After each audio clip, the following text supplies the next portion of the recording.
And lest we get on our high horse and think this is unique to some other place, remember that during the Crusades and the Inquisition, people committed terrible deeds in the name of Christ. President Obama at yesterday's National Prayer Breakfast, offering remarks perhaps better suited for a community college history course than the National Prayer Breakfast, attempting to draw moral equivalency between what happened during the Crusades almost 1,000 years ago and the atrocities currently being committed by ISIS. Staying on with us is our co-host this hour, my old congressional colleague Michael Patrick Flanagan at Newsmax Washington. We are both pleased to welcome in via telephone Jim Zogby, president of the Arab American Institute. Jim, was that the right venue for a moral equivalency lecture yesterday? Well, that was a part of the president's speech. But look, I have the honor to serve on the U.S. Commission on International Religious Freedom, and I take this issue very seriously. The struggle for religious freedom everywhere in the world is an issue that should concern us all.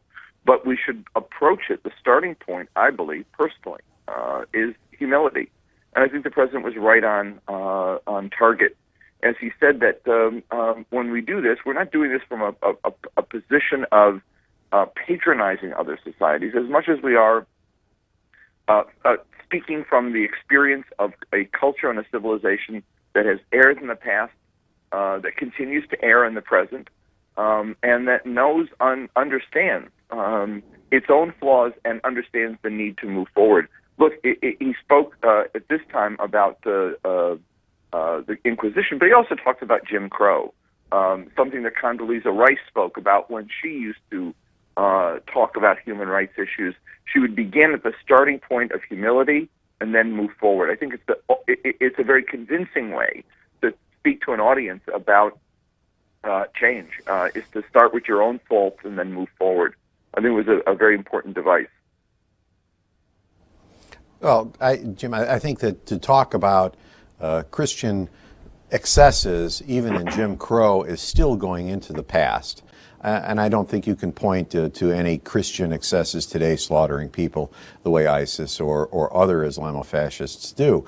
And I think that to not ask for complete change and ask that this to be stopped and ask for moderate Arabs, moderate Muslims all over the world to stand up and take the leadership to stop this, which he fell short of doing, is problematic. Just to observe that, oh yeah, well, we all have problems and let's move forward together is very nice, but it doesn't really ask for any change. And we'd like the Arabs, we'd like the Muslim community to take the leadership on this.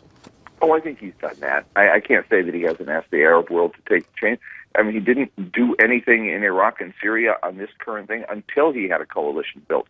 He has been very forceful in speaking to Arab countries about their need to participate, just as they have been forceful with us, asking for our leadership. And this has been a two-way discussion, not a one-way discussion of them asking us, but we've also told them they need to step up to the plate. And I have heard him speak to Muslim audiences.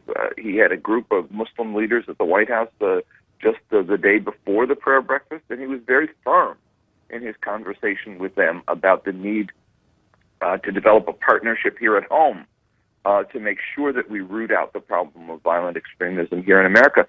I don't think he's been shy about asking this at all. People go back even to his Cairo speech and only pick out they call it the apology speech. I debated several leading conservatives after the speech or the day of the speech, in which they called it an apology because he spoke about terror, about torture. But he also challenged the Muslim world to get over their hang-ups of the past. He said, we've erred in the past, you've erred in the past, but we've got to get over it and move forward. He was strong then, he's been strong now. I think, look, there are places you can criticize his foreign policy. I don't think this is one of them. Well, let me just, with a minute that remains, so about 40 seconds for you, Jim. One guy who has shown us that actions speak louder than words is another person who's called for interfaith reconciliation. That is King Abdullah of Jordan. How would you rate that monarch's performance, both in terms of trying to foster understanding and what's going on? I like the guy. I like what he's doing on interfaith work. I was supposed to have a meeting with him the day he left. He had to go back, obviously, because of this horrible situation. But the king is strong and firm in what he's doing, but he also knows This cannot be won with air power. This cannot be won with bombing. There's got to be a commitment not only on the ground to eradicate this problem, there has to be political change in Iraq, political change in Syria. That will take a huge international And mindful of that, Jim, we will yet. talk about that change on the other side of this break. The conversation will continue. Stay with us.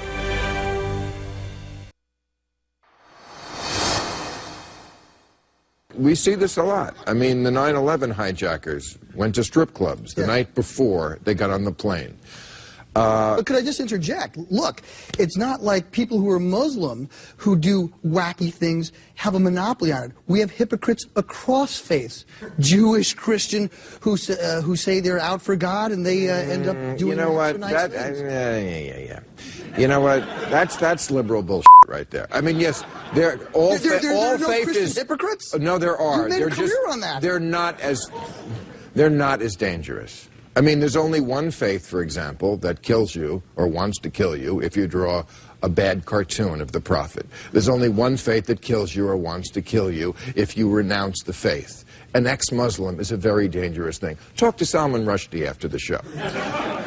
HBO's Bill Maher offering, in no uncertain terms, his political assessment of comparisons between Islam and Christianity. Of course, Mr. Maher is an atheist, so he takes pot shots at all faiths. Let's continue our conversation with Jim Zogby, the president of the Arab American Institute, and former Congressman Michael Patrick Flanagan.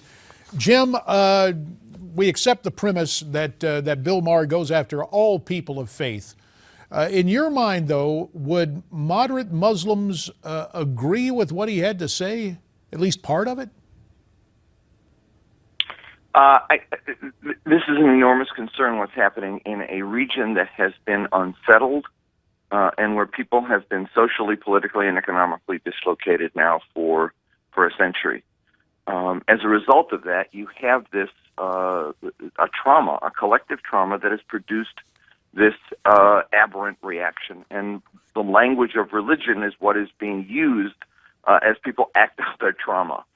It's not the first time in history. It's not the first place in history where we've had this kind of absurd and antisocial behavior. But we've got to get to the bottom of it. Part of it, of course, has to be forceful action to stop people from doing things they do. The other part of it has to be helping the region advance, move forward, and get over this trauma. And I think that you now have countries that are moving forward, trying to deal with it. The king obviously is taking a step, although this is not the first step he's taken. I think he's actually been moving in a very positive direction for years. You see Egypt trying to deal with it. You see the Gulf states, UAE, for example, making some really interesting progress forward, slowly, hesitantly, opening the doors to change in their own country in terms of more citizen participation, et cetera, but at the same time participating in international fora to try to make change. Jim, countries everywhere in the region are aware of the problem and they're trying to deal with it. Only 2 minutes remain. I want to get your take on that horrible execution of the Jordanian pilot. Will that galvanize in different segments of the Islamic world a rationale to take action against ISIS? You know, it's going to play both ways. I think with those, obviously Jordanians, it has shocked the hell out of them. But if you're a lost, angry, pimply-faced kid sitting someplace in a slum in Europe, hate your country, hate the country you came from, feels that nobody loves or respects you, and you look at this, you may get the opposite reaction and say, God, these guys are actually doing something. And it may make you more radicalized. I think that will be the reaction for an absolute infinitesimal minority, but for the majority, I think it will galvanize. It has been a horrific thing for people to see, and even those who didn't see it, just to know about it, that this level of barbarity is what people have sunk to. So, Michael Patrick Flanagan, about 30 seconds for your reaction to this. Your opinion on the horrible scenes there of the Jordanian pilot being burned alive. Do you think at long last that'll lead to some galvanizing of the Muslim world?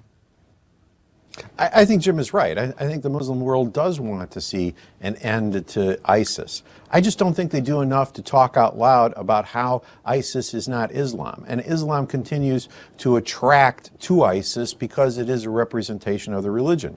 The president, again, in his moral equivalency with Christianity, said Christians did this, but ISIS is not Islam, which is to forgive Islam. We have to have the Islamic community stand up and say, this is not our religion and this must stop. And Point I don't hear well enough taken. of that. I don't hear any of Appreciate it, Mike Flanagan, Jim Zogby. Mike, hang around and you come back too. More from America's Forum.